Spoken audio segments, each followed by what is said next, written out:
Samantala, sa kabila ng mga batas na naipasa at kabi-kabilang mga panawagan mula sa iba't ibang organisasyon at ahensya ng pamahalaan, patuloy pa rin ang nanawagan ng ilang health advocates na mas paigtingin pa ang kinaukulang ahensya.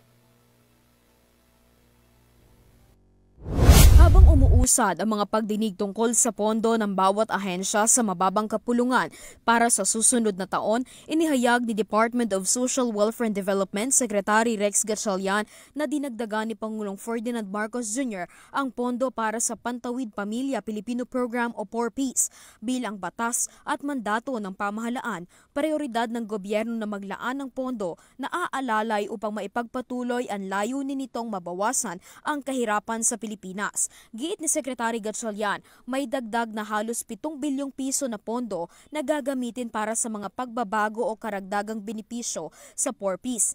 Pero hindi natuwa yung ating Pangulo na hanggang doon lang.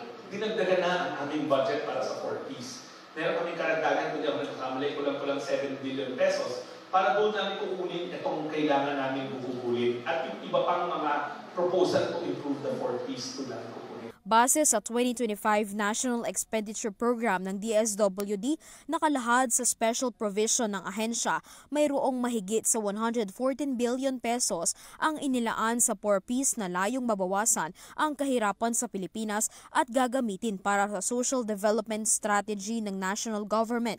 Sa kabuuan, mayroong mahigit sa 200 billion pesos na pondo ang DSWD para sa susunod na taon.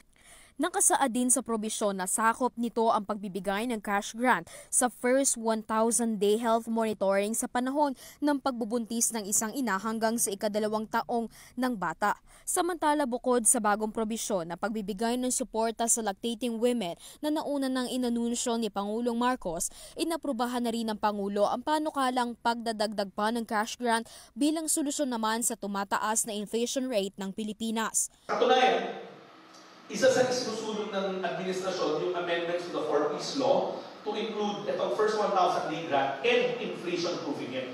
Para years from now, every time may inflation, hindi nagdi-diminish yung value ng grants. Gayon din upang mas maging mabisa ang 4P sa paraang mas mapapadali ang pamamahagi ng tulong, nakatakda ang DSWD na gumamit ng mga electronic wallets kung saan maaaring ilagay ang mga cash grants ng mga benepisyaryo nito. Nauna nang sinabi ng DSWD na konsiderasyon ito sa mga benepisyaryo na nasa malayong lugar na kailangan pang lumuwas para matanggap ang cash grants.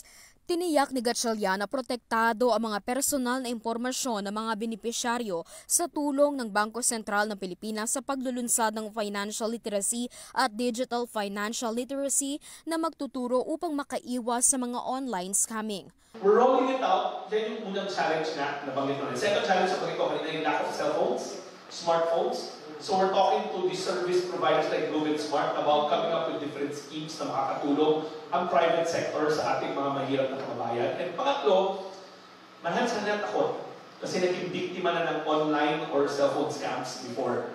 So that's why we work with the Bangko Sentral ng Pilipinas to conduct not just financial literacy, but digital financial literacy. Para sa EuroTV News, Quiza Lopez, sumasaludo sa bawat Pilipino.